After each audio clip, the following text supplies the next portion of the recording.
Okay. So, Assalamualaikum, selamat pagi semua. Yang mana yang dah ada sekarang, tolong bersedia dengan buku teks kamu. Kita akan sambung dengan subtopik yang ketiga dalam bab 5, gabungan transformasi. Okay, jadi buka buku teks kamu, muka surat 149. Okay, get ready ya dengan buku teks.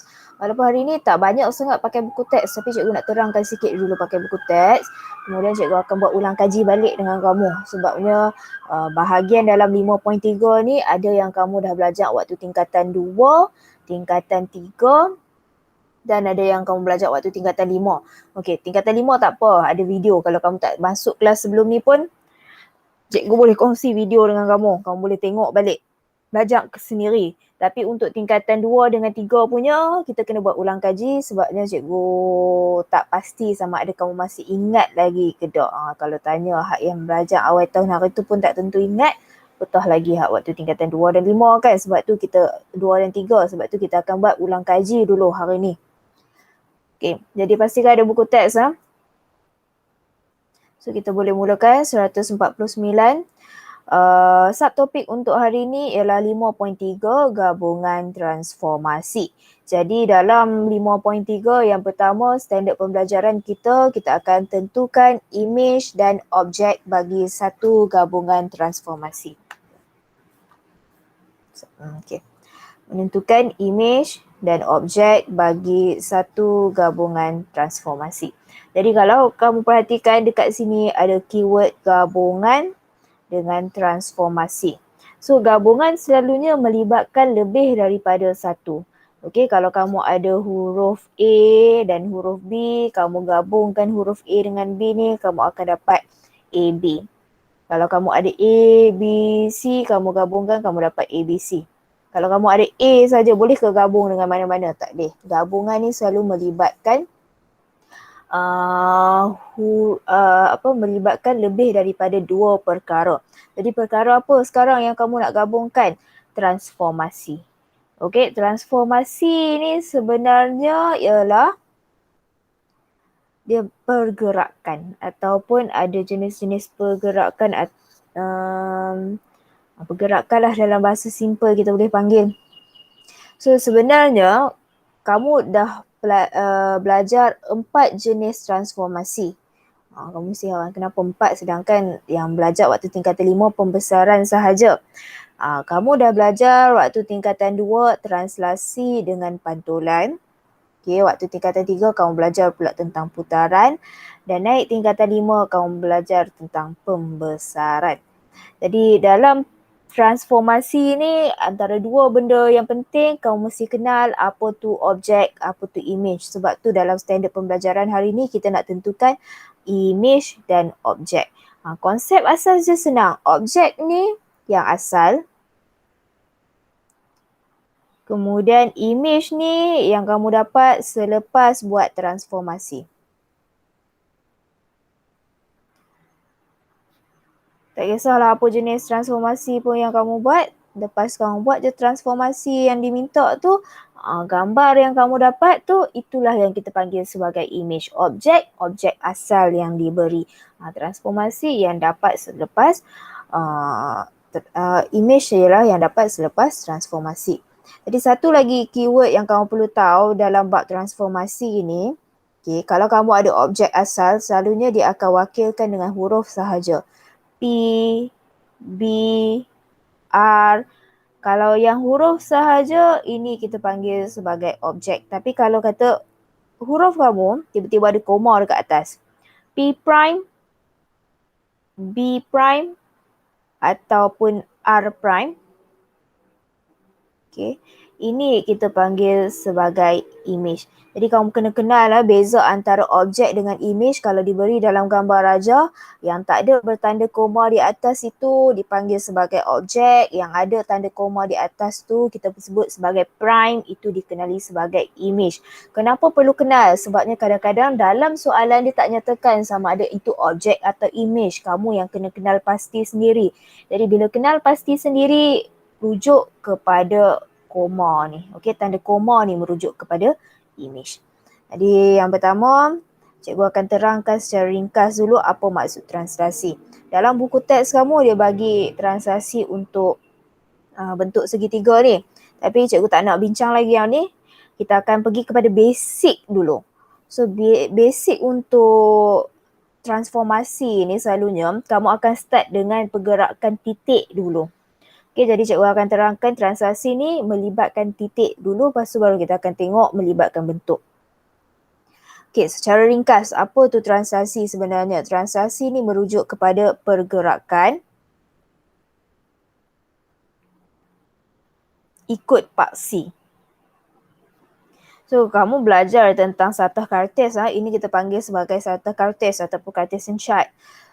Dia pada Cartesian chart ni, dia ada dua paksi. Paksi X dengan paksi Y. Jadi pada dua paksi ni, kamu boleh bergerak mengikut paksi. Dalam translasi ni kamu akan bergerak mengikut paksi. Paksi apa yang ada? Paksi X dan Y. Jadi translasi selalunya ditulis dalam bentuk koma. Okay, bukan koma macam koordinat tapi koma dia nombor atas dengan bawah.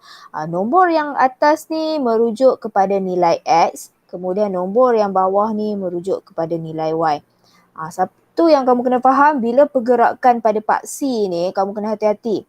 Sebab apa? Paksi ada paksi X positif dengan paksi X negatif. Kalau kita tengok dalam Satah Cartesian yang cikgu tunjuk dekat skrin sekarang, kamu hanya ada paksi X yang positif nilainya dan paksi Y yang positif nilainya. Tapi kalau kita extend kan kita punya graf ni ataupun satah ni, kalau cikgu lebihkan graf paksi X, cikgu lebihkan paksi untuk X ni, kita akan ada bahagian yang negatif. Negatif 1, negatif 2, negatif 3, negatif 4. Okay. Paksi dia ada paksi positif, ada paksi negatif. Sama juga untuk Y. Kita boleh extend Y ni. Kamu akan ada negatif 1, negatif 2. Kenapa kena faham ada paksi positif dengan negatif? Sebab pergerakan ni pun ada nilai positif dengan negatif. Translasi ni pun ada nilai positif dan negatif. Jadi kalau kamu ada nilai positif translasi itu, okay, perhatikan kalau paksi X, kalau kita ada nilai positif, pergerakan positif tu akan ke kanan. Kalau positif. Okay. Tapi kalau kamu ada nilai translasi negatif, okay, nanti ada contoh, cikgu akan tunjukkan contoh. Kalau negatif, pergerakannya ke kiri.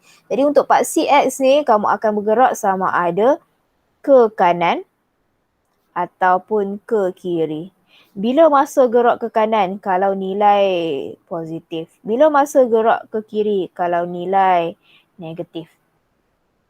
Okay. Untuk paksi Y pula macam mana pergerakan dia? Paksi Y kalau kamu tengok dia tegak macam ni kan.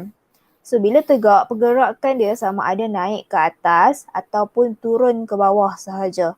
Jadi bila naik ke atas, nilai kamu akan jadi positif. Jadi bila bergerak ke atas, hanya melibatkan nilai positif sahaja. Tapi bila turun bawah, bila melibatkan nilai negatif. Okay? Clear, cikgu harap kamu clear setakat ni. Translasi ni basic je dah ni. Kita ulang balik. Kamu dah belajar, cuma ni cikgu ulang balik kalau kamu lupa. Tu je. Okay, jadi kita ada paksi dan bila kamu nak buat translasi selalunya dia akan bagi image ataupun dia akan bagi objek dalam bentuk titik ataupun dalam bentuk geometri lah. Jadi dalam kes sekarang kita ada titik. Titik A. Titik A ni yang kita nak buat translasi 5, 6. Jadi macam mana nak buat translasi 5, 6 untuk titik A ni? Kamu akan gerak 5 ke kanan. Kenapa 5 ke kanan? Sebab 5 tu X. Jadi X kalau positif, gerak ke kanan.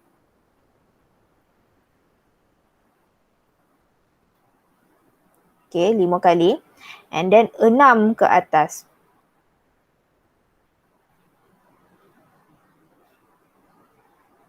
Okay, kamu akan dapat dekat point tu. Tandakan kamu punya image.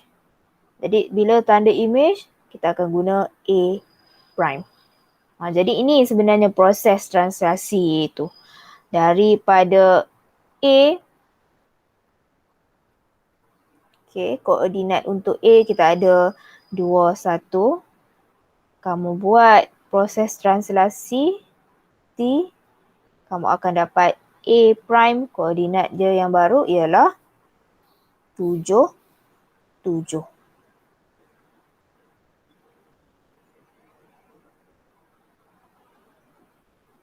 Okay. Clear tak? Ini sebenarnya translasi. Ada tak siapa-siapa ada soalan? Mana lagi ada ni? Tak masuk pun.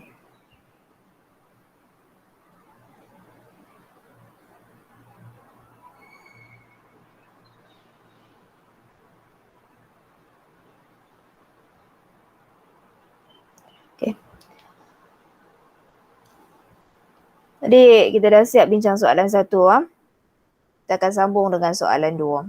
So soalan 2 kalau kamu perhatikan kita ada nilai negatif 3, 4 untuk translasi T. Kemudian kamu ada titik B. Sekarang negatif 3, 4 itu translasi kamu. Negatif 3 ni nak gerak ke kanan ataupun ke kiri? Negatif 3 ni nak gerak ke kanan ataupun ke kiri?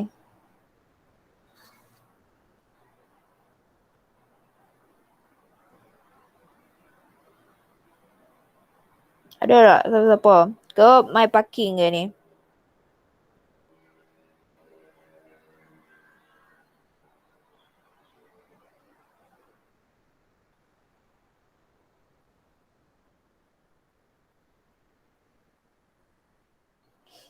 Nak gerak ke mana ni? Adriana? Zamir? Samuel? Samuel baru masuk. First time cikgu nampak. Tapi tak apalah. Tahniah akhirnya masuk juga. Songshian? Okay, ke kiri. Good. Jadi bila gerak ke kiri 3 kali.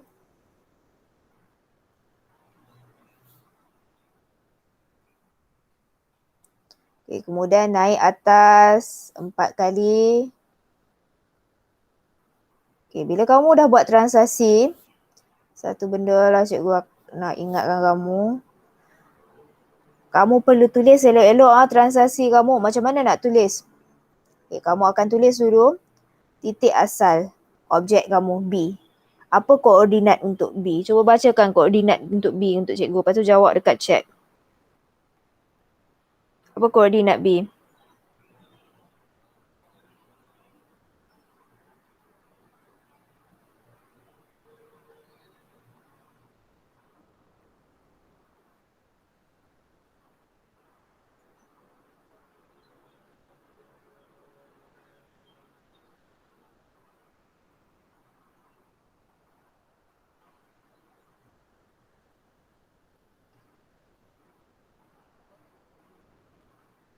Negative 2, 2. Okay, correct. Negative 2, 2. Kamu akan tulis anak panah apa transformasi yang kamu buat. Kita buat transaksi jadi wakilkan sebagai T atas anak panah kamu. Kemudian tulis kamu punya image B prime and then apa koordinat untuk B prime. Jadi kalau kamu tengok koordinat dia sekarang negatif 5, 6. Negatif 5, 6. Jadi ini cara kamu buat transformasi ya dengan betul. Selepas kamu buat pergerakan ni, ini yang anak panah, bukan anak panah lah, awan-awan warna merah ni tak penting pun. Cikgu buat nak tunjuk kat kamu je macam mana nak gerakkan kamu punya transaksi tu. Apa yang penting, kamu kena lukis image kamu. Lepas lukis image, tulis apa yang berlaku. Objek asal, apa koordinat dia, kemudian apa transformasi yang kamu buat dalam bentuk anak panah macam ni. Kemudian apa image yang kamu dapat. Kena biasakan diri dengan yang ni. Ini adalah exam penting. Ini dah markah kamu. Kalau kamu jawab soalan melibatkan transformasi. Okay? So, cikgu rasa clear dah kot untuk transformasi ni. Kita buat 2 contoh soalan sajalah. Nanti cikgu akan bagi latihan, kamu buat latihan. Latihan ni mungkin kamu kena bagi masa sikit kat cikgu sebab cikgu ingat mungkin tak semua dari kamu ada printer. Jadi cikgu akan convert soalan ni pergi dalam bentuk Google Form, kamu jawab dalam Google Form saja, tak payahlah print out. Bukan semua orang ada printer pun kan. So mungkin petang ni ataupun esok baru cikgu akan bagi latihan tu. Siapkan latihan sebelum next class je. Okay. Yang baru masuk siapa ni? Okay, Harish. So kita dah siap translasi. Kalau baru masuk, kamu dah terlepas pasal translasi ni, kamu boleh tengok video nanti. Cikgu terangkan apa tu translasi. Jadi kita balik kepada buku teks. Buku teks ada dengan kamu kan? Tengok muka surat 149. Kadang-kadang dalam exam,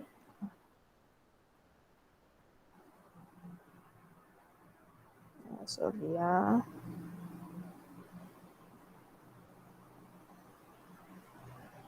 Okay.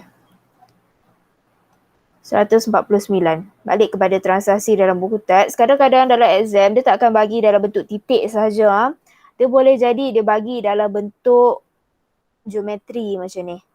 Kalau bentuk geometri macam ni pun sama sahaja konsep dia translasi ni. Yang nombor atas 4 ni untuk X, yang nombor bawah ni untuk Y. X kalau positif gerak ke kanan, X kalau negatif kamu akan gerak ke kiri. Kemudian negatif 3 ni Y, kamu akan gerak atas atau bawah sahaja. Positif gerak atas, kalau negatif gerak ke bawah. Okey. Jadi macam mana nak buat kalau melibatkan bentuk geometri macam ni? Yang warna purple ni ialah objek. Sebabnya P kamu tak ada tanda prime kan. Bila kamu nak gerakkan, kamu akan gerakkan setiap bucu. Mula dengan bucu atas ni, 4 unit ke kanan, 3 unit ke bawah sebab negatif 3, dapat bucu yang pertama. Okay, kalau kamu boleh bayang macam mana nak lukis kamu punya segitiga, kamu boleh sambung saja. Lepas kamu gerakkan satu bucu, tapi kamu jenis tak boleh bayang, kamu tak nampak macam mana nak lukis segitiga kamu tu, kamu akan gerakkanlah setiap bucu. Gerakkan bucu yang kedua pula. 1, 2, 3, 4. Turun bawah 3 unit. 1, 2, 3. Okay, dapatlah bucu yang kedua. Kemudian bucu yang ketiga. 1, 2, 3, 4. Turun bawah 3. 1, 2, 3. Dah dapat setiap bucu, barulah kamu lukis image. Ini cara nak buat translasi untuk bentuk geometri. Kalau kata translasi untuk titik senang. Sebab kamu gerak sekali saja titik kamu. Macam contoh kalau yang ni, negatif 4, negatif 1 tu. 1, 2, 3, 4, turun bawah 1. Sekali je kamu gerak titik kamu. Tak payah banyak-banyak kali macam bentuk geometri. Tapi kalau bentuk geometri, kamu boleh gerak satu titik, sambungkan bentuk kamu, ataupun kalau kamu tak jelas macam mana nak lukis bentuk, kamu boleh gerakkan setiap bucu. Jadi ini konsep yang pertama, translasi. Okay. Kemudian transformasi yang kedua kamu belajar waktu tingkatan 2 ialah pantulan. Apa tu pantulan? Konsep pantulan ni sebenarnya kamu bayangkan macam cermin sajalah. Kalau kamu tengok cermin bangun pagi lepas mandi, kamu nak siap-siap kan, nak sikat rambut, nak pakai bedak, nak bubuh moisturizer kat muka ke apa kan, kamu akan tengok cermin dulu kan. So bila tengok cermin tu, kamu berada di depan cermin, okay, image kamu yang kamu nampak tu berada di belakang cermin. Ibarat dia macam tu lah. So cermin tu tempat di mana pantulan tu berlaku. Konsep pantulan tu sama juga. Kalau kamu ada objek depan garis pantulan, image kamu akan berada di belakang garis pantulan tu. Okay, tu konsep yang sama. Pantulan dengan cermin tu konsep yang lebih kurang sama. So kita tengok dulu contoh macam mana nak buat pantulan guna titik. Kemudian kejap lagi cikgu terangkan macam mana pantulan untuk bentuk geometri pula. So sekarang pantulan. Okay, bila pantulan, yang penting kamu mesti ada garis pantulan. Dia akan bagi garis pantulan. Kalau tak dilukis, lukis sendiri. Tu je yang kamu perlukan untuk pantulan. Jadi contoh satu ni sekarang, Yang baru masuk, ini tak ada dalam buku teks kamu. Sekarang cikgu hanya buat ulang kaji benda yang kamu dah belajar waktu tingkatan 2 dengan 3. Nanti latihan ni cikgu akan upload dalam Google Form, kamu akan jawab dalam Google Form. Sekarang kamu tengok, fahamkan dulu macam mana nak buat, nanti kamu akan buat latihan sendiri. Okey, soalan 1. Garis pantulan pada, bukan P ialah pantulan pada garis X sama dengan 3. Kemudian kita ada titik A, kamu nak pantulkan titik A. Jadi kamu akan buat dulu garis pantulan X sama dengan 3. Okay, nak lukis garis X sama dengan 3 ni rujuk pada paksi X.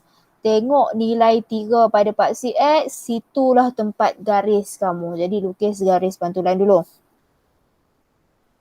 Okay, warna hijau untuk garis pantulan ni. Pastikan kamu lukis betul lah. Pakai pembaris kalau kamu dalam exam.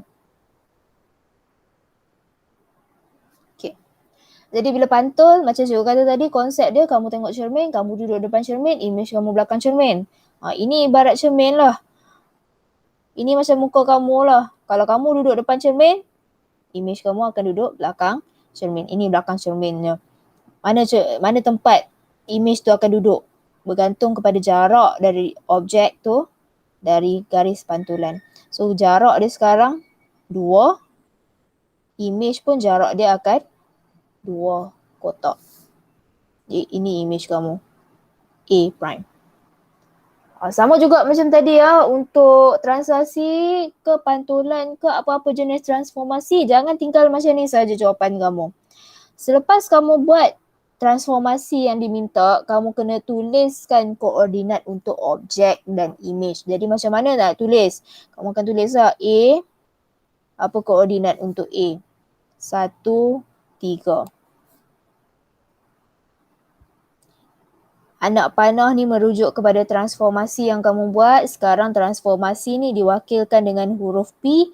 Tulislah huruf P atas anak panah ni. Itu maksud anak panah ni sebenarnya. Kemudian kamu dapat image selepas kamu buat transformasi tu. Kira pula apa koordinat untuk A. So koordinat untuk A sekarang 5, 3. Tulislah dalam kurungan 5, 3. Ini baru lengkap kamu punya transformasi. Selepas kamu buat, kamu tulis dia punya koordinat, barulah kamu boleh dapat 2 markah penuh. Okay. Ada soalan tak setakat ni? Cikgu harap tak ada lah. Tengok soalan 2 pula. Jadi soalan 2 ni, kita ada pantulan pada garis Y sama dengan 4. Jadi kalau garis Y sama dengan 4, bermaksud pada paksi Y ni, kita nak nilai 4, ini tempat garis Y sama dengan 4. Jadi kamu lukis dulu garis Y sama dengan 4 kamu.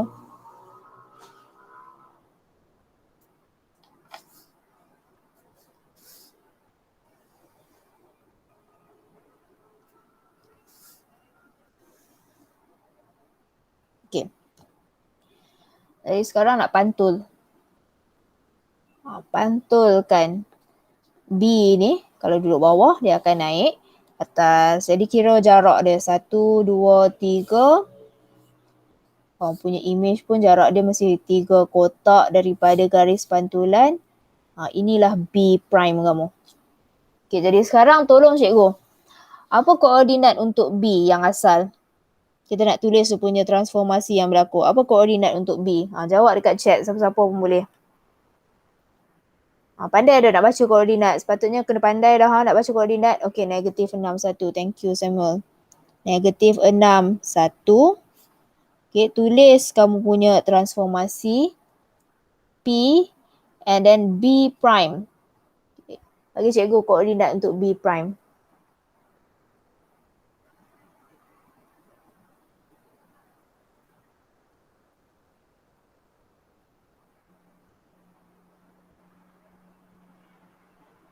Negatif 6, 7. Okay, thank you Adriana dengan Samuel.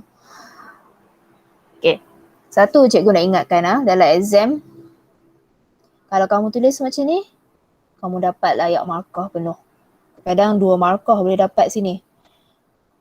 Okay, tapi tiba-tiba lah dalam exam, kamu terlupa nak bubuh kurungan. Tahu apa jadi kalau kamu terlupa kurungan? Walaupun nilai kamu betul, pemeriksa akan bulatkan kosong markah. Jadi ini kamu nampak macam alah cikgu kami tahulah common mistake. Dalam SPM benda ni kerap sangat berlaku. Kamu hilang markah sebab hanya tertinggal kurungan. Ataupun satu lagi common mistake bila melibatkan koordinat ni, dia buat kurungan. Okay, kurungan dia cantik dah. Tapi dia P3 pula koma. Pun kosong markah. Ataupun ada satu lagi, cikgu pernah tengok. Ini lawak jugalah. Tak tahulah siapa ajak ajaran sesat macam mana. Dia P buat sengkang. Slash tak tahulah siapa ajak. Ataupun mungkin dia kalut sangat. Koma tu terbesar jadi slash ke tak tahulah. Pun sama kamu akan hilang markah. Dia hati-hati koordinat ni. Ini tempat orang paling senang hilang markah. Kalau kamu tak tulis dalam bentuk yang betul, kamu hilang markah. Rugi. Sebabnya ini kadang 2 markah boleh dapat daripada tulis transformasi ni saja. Dalam exam tak senang macam ni lah. Kalau senang macam ni bukan SPM lah nama dia. Tapi kita balik kepada basic dulu. Bila kamu dah kuasai basic, baru kamu boleh buat apa yang kamu nak belajar dalam 5.3 ni. Macam cikgu kata awal-awal tadi, 5.3 ni melibatkan gabungan. So ini baru basic. Nanti kita dah kuasai basic, baru kita akan gabung semua yang kamu dah belajar ni. Okay, satu lagi contoh cikgu nak tunjuk kat kamu. Soalan 3 ni. Okay. Pantulan pada garis Y sama dengan negatif X. Ini kena hati-hati. Kadang-kadang pelajar dia tak pandai nak buat, murid lah kamu kategori murid dah masuk universiti baru pelajar. Y sama dengan negatif X. So macam mana sebenarnya nak buat garis Y sama dengan negatif X ni? Kamu akan guna nilai X yang ada pada paksi kamu. Kalau kamu perhatikan nilai X yang ada sekarang semua nilai positif. Okay, kalau kamu ganti masuk nilai positif ni dalam persamaan kamu, okay, Y sama dengan negatif X. Y sama dengan negatif yang pertama kita ada 1. Jadi bermaksud kalau X sama dengan 1, Y sama dengan negatif 1. Ini tempat dia. Dan kalau kamu ganti pula X sama dengan 2. X sama dengan 2. Y sama dengan negatif 2. Mana tempat Y sama dengan negatif 2 tu? X2, Y negatif 2. Ini tempat dia. Jadi kamu dah nampak dah sebenarnya. Next titik kat sini, kemudian kat sini, dekat sini, dekat sini, dekat sini. Sambung saja dari asalan. Inilah garis Y sama dengan negatif X. Cikgu terpaksa tunjuk lah sebab kadang ada lagi yang tak pandai nak buat garis ni. So ini garis paling simple lah kamu nak buat. Jangan pula tak pandai nak buat garis ni terus tak buat pantulan kamu. Sebab senang je garis Y sama dengan negatif X ni. Yang penting kamu tahu kamu dah belajar dah tentang asas garis lurus kan. Kalau kata depan X tu ada negatif, kan Y sama dengan MX tambah C. Kalau M tu negatif, bermaksud nilai kecerunan dia negatif kan. Kalau kamu belajar, tak tahulah kamu belajar macam mana dulu waktu tingkatan 4. Kalau Y tu negatif, ibarat kamu angkat tangan kiri. Sebab tu bentuk graf kamu macam ni. Kalau M kamu tu positif, kamu angkat tangan kanan, graf positif akan bentuk macam ni. Okay, basic lah ni. Kalau graf negatif, angkat tangan kiri bentuk macam ni. Kalau graf positif, angkat tangan kanan bentuknya macam ni. Sebab tu graf kamu bentuknya macam ni. Okay, balik kepada pantulan kita. Kamu ada C. Kamu nak pantul kan pada garis pantulan ni. Kalau sengit macam ni, kamu pantul pun sengit lah. Janganlah pula pergi pantul straight macam ni pula. Salah. Itu kamu mungkin fikir, boleh kot pantul macam ni. Tak boleh. Dia kena pantul ikut garis tu. Kalau garis tu sengit, pantulan kamu sengit jugalah. Janganlah pergi buat pantulan terus macam ni. Tak boleh. Okay. So, kamu pantulkan dari X ni. Kamu akan dapat C prime kamu kat sini. Okay, jadi sama jugalah macam tadi. Kamu akan tulis dia punya transformasi apa yang berlaku. Jadi bila nak tulis tu start dengan C, koordinat C 4 negatif 2. Okay, pantulan C prime. Bacakan cikgu apa koordinat untuk C prime.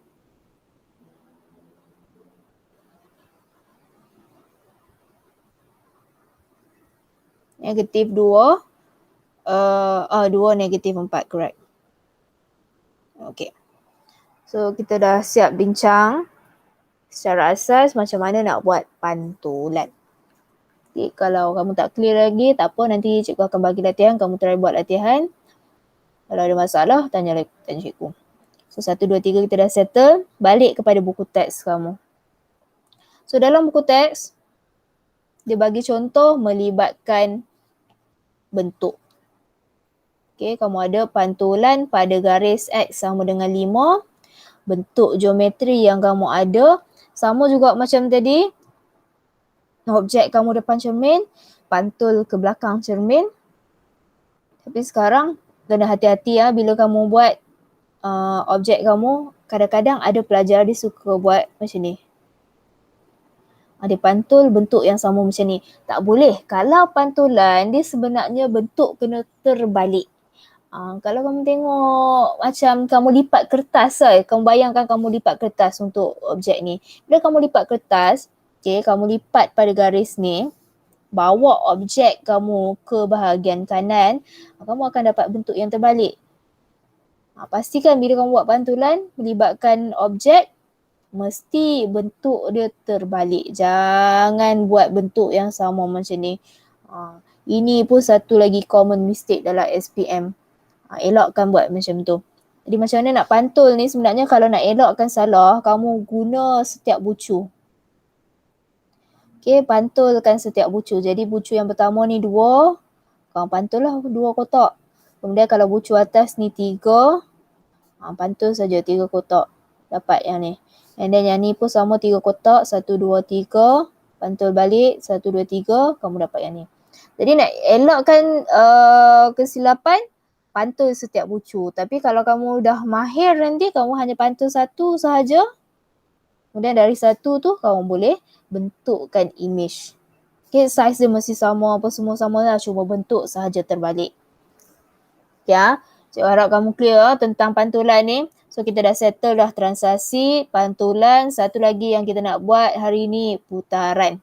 Okay, sebab kita ada dalam 12 minit lagi. So putaran 90 darjah lawan arah jam pada pusat 65. Sebelum tu kita tengok contoh yang simple dulu.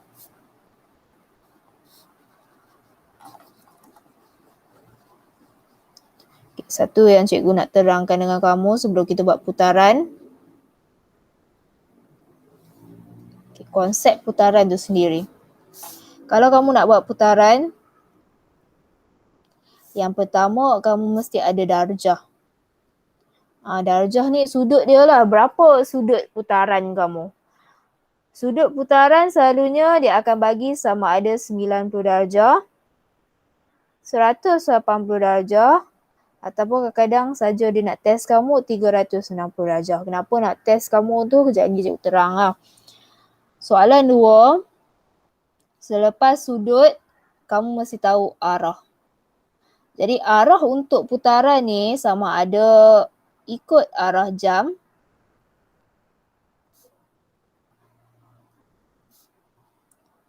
ataupun lawan arah jam. Jadi arah jam ni tengok pada jam kamu lah. Kalau kamu tengok dekat jam tu kan, selalunya jam bulat lah. So start dengan 12, ini 3, ini 6, ini 9. Ikut arah jam dia akan pusing ke arah kanan. Kalau lawan arah jam dia akan pusing ke arah kiri. Jadi arah jam kanan, lawan arah jam kiri. Okay. Yang ketiga, kamu akan perlukan pusat putaran. So pusat ni sama je lah macam mana-mana soalan pun. Kalau tak ada, kamu kena tentukan ikut koordinat yang diberi. Buat pusat putaran kamu Jadi dari situ baru kamu boleh buat putaran. Dah ada 3 maklumat ni, baru kita boleh buat putaran. Jadi cikgu tunjukkan macam mana nak buat putaran. Bila nak buat putaran ni, sebelum ni kamu belajar waktu di tingkatan 2 atau tingkatan 3, cikgu tak ingat bab ni tingkatan 2 ke 3, kamu diminta untuk guna protector. Okey, apa tu protector? Kalau tak ingat lah apa tu protector, ni protector. Jadi kamu diminta guna protector. Kalau tak ada protector, macam cikgu dalam iPad cikgu ni, yang ni protector tak boleh guna sebab ini dalam application lain, tak boleh guna dengan tadi. Kalau tak ada protector, apa kamu punya alternatif lain? Kamu boleh guna pembaris. Okay. Kenapa guna pembaris? Contohlah kalau kamu nak buat 90 darjah. Selalunya kamu akan start dengan kosong, 90 darjah sudut tegak kamu. Okay, kosong, 90 darjah sudut tegak.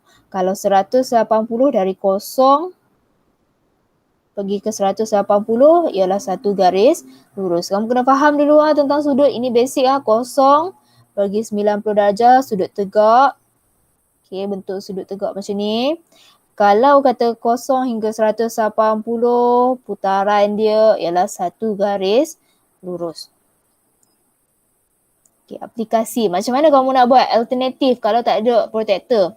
Sebenarnya kamu boleh pakai kertas atau pembaris. Selalunya dalam exam, cikgu akan sarankan kamu pakai pembaris. Sebab apa pembaris? Cikgu tak ada pembaris juga dalam ni. Tapi kalau kamu ambil pembaris, kamu tengok pembaris kamu, dekat bucu ujung pembaris ni, kamu ada sudut tegak sebenarnya.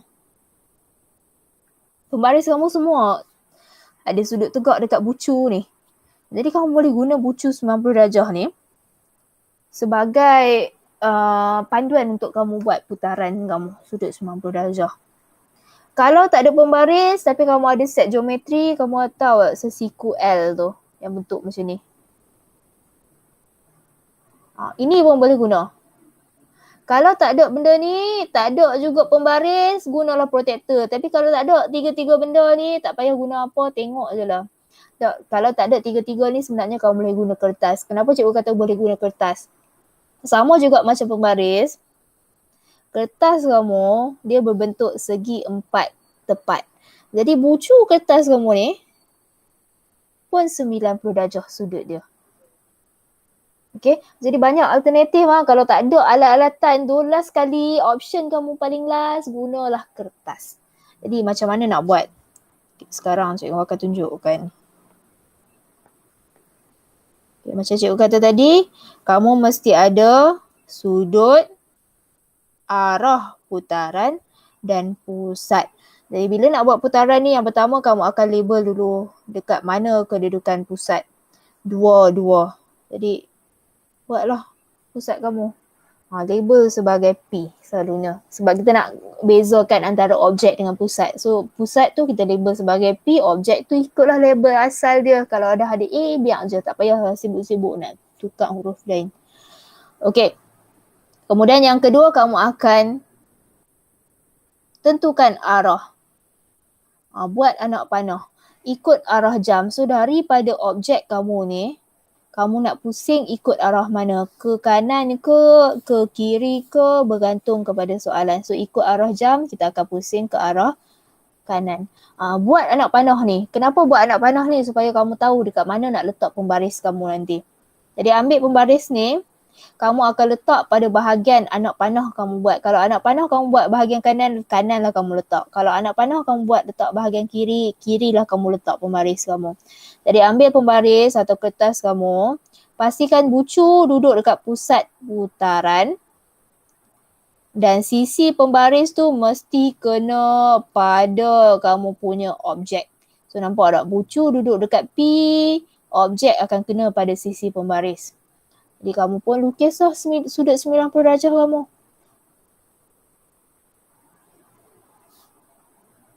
Okay, nak lukis sudut 90 darjah, tengok dulu panjang asal dia. 1, 2, 3, 4. So sudut 90 darjah kamu mesti sama saiz lah. 4 kotak juga yang ni. Okay, label lah image kamu. Siap, tu je. Ni lah putaran. Putaran ni selalu orang takut sebab susah lah. Tapi sebenarnya tak susah apa kalau kamu ada faham macam mana nak buat. Okay, kamu boleh guna pembaris ke protector ke, ikut kamu lah mana yang kamu ada time tu. Cikgu tak maulah paksa pergi beli protector juga sekarang. Bukan boleh pergi pun kedai kedai buku pun tutup. Kalau kamu pergi Tesco pun bahagian stationery pun tutup. Jadi tak boleh paksa. Nanti balik sekolah kita akan carilah jalan. Kalau kamu tak ada protector macam mana nak buat. Cikgu akan tunjuk balik lah step by step. Okay, kalau kamu tak clear lagi tak apa. Nanti balik sekolah kita akan buat lagi benda ni. Okay, dah siap. Jadi sama juga macam tadi, bila kamu dah siap kamu punya putaran ataupun transformasi, kamu kena tulis properly kamu punya transformasi tu tadi. Jadi kita ada A, koordinat asal A 26 di putaran. Sekarang diwakilkan dengan R, kamu tulislah R, jangan tulis huruf lain pula atas kamu punya garis anak panah tu. Kemudian tulis kamu punya A prime, image, dalam kurungan apa koordinat untuk image kamu? 6, 2. Okay, siap. Okay. Cikgu tunjuk 2 contoh lagi ya. Untuk soalan 2, putaran 90 darjah lawan arah jam pada pusat negatif 2, 2. Okay, step dia terbaliklah. Kamu akan buat pusat dulu, kemudian arah dia, baru kamu akan putarkan dia. Jadi pusat negatif 2, 2. Okay, ini pusat dia. P. Kemudian arah, lawan arah jam. Kita akan ke kiri.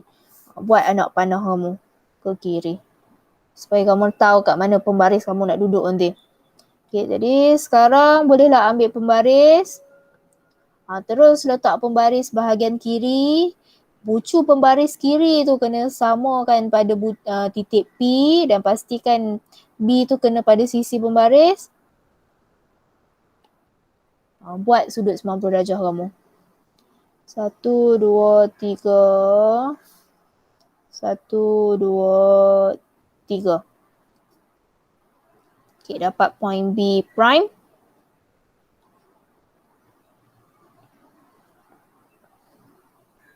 Siaplah kau punya putaran 90 darjah lawan arah jam pada pusat negatif 2, 2. Jadi samalah macam tadi. Tulis koordinat B negatif 25 and then transformasi R B prime kamu negatif 5, 2. Okay. Satu lagi contoh cikgu nak tunjuk. Putaran 180 darjah pada pusat 4, 3. Okay, ni cikgu dah siap dah. Putaran 180 darjah, yang pertama kamu kena faham 180 darjah tu ialah satu garis lurus. Okay, 180 darjah tu ialah satu garis lurus. Kalau kamu nak putar 180 darjah pada pusat 4, 3, okay, ini pusat 4, 3 kamu. Putaran kamu garis lurus lah. Kalau asal dia 2, yang baru pun 2, ini image kamu.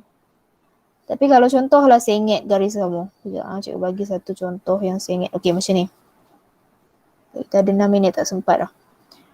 Okey, kalau garis kamu sengit macam ni, pun benda yang sama je sebenarnya kamu buat. Kamu buat dulu garis putus-putus kamu untuk kamu buat putaran. Okey, 180 darjah mesti pusing ke arah atas lah. Jangan pergi pusing bawah pula sebab pusat putaran dekat tengah ni. Okey. Jarak yang sama. Kalau tadi kamu tengok 2 kotak secara serong macam ni, 2 kotak naik atas pun serong. Jadi inilah G prime kamu. Kamu pun tulislah dia punya transformasi yang berlaku. Apa koordinat G, kemudian R, apa koordinat G prime. Okay? Jadi ini cara kamu buat putaran untuk titik. Kita tak sempat nak bincang putaran untuk objek hari ni. Sebab putaran untuk objek ni dia akan ambil masa yang lama sikit. Dia agak susah berbanding putaran untuk image. Nanti cikgu akan bagi beberapa video sebelum kelas akan datang. Kamu boleh tengok dulu supaya kelas akan datang tu cikgu tak perlu terang terlampau lama lah. Untuk putaran melibatkan bentuk geometri ni nanti cikgu akan bagi video, kamu akan tengok sebelum kelas akan datang. Okay? Kerja rumah hari ni tak ada. Untung kamu matematik kali ni susah cikgu nak bagi kerja rumah sebabnya dalam buku teks kamu ni melibatkan lukisan. Inilah sikit, susah sikit. Lagipun hari ni kita buat ulang kaji saja.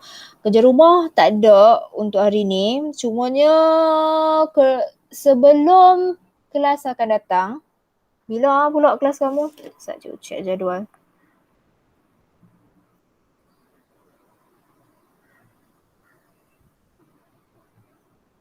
Oh, next week pula. Okay, maksudnya mungkin esok atau lusa lah. Sebelum kelas akan datang, cikgu akan bagi satu quiz dekat kamu, Google Form. Untuk kamu buat ulang kaji sendiri melibatkan translasi, pantulan dengan putaran. Tadi cikgu terang saja. Okay, kamu akan buat latihan sendiri dalam Google Form. Make sure kamu siapkan sebelum kelas akan datang, sebelum hari Isnin. Cikgu dah mudahkan kerja kamu dah. Cikgu bagi kerja rumah dalam buku teks pun tak hantar-hantar juga. Dah siap bagi jawapan macam ni, suruh kamu salin. Snap gambar, bukti kamu buat pun tak hantar-hantar juga. Tak tahulah apa lagi kamu nak kan. Jadi Google Form lah pula lepas ni. Kalau tak buat juga, cikgu pun tak tahu. Tak tahulah apa nak bagi dengan kamu lagi. Okay. Jadi cikgu rasa kita boleh stop dekat sini. Boleh bersurai. Terima kasih kelas kerana join. Yang mana yang lambat. Terima kasih Go. Ya, sama-sama. Yang mana yang lambat masuk tadi kalau tak sempat nak follow, nanti cikgu bagi video, kamu boleh catch up balik, okay? So, Assalamualaikum. Boleh bersurai. Jumpa lagi. Selamat pagi. Bye-bye. Ya, bye-bye. Boleh bersurai.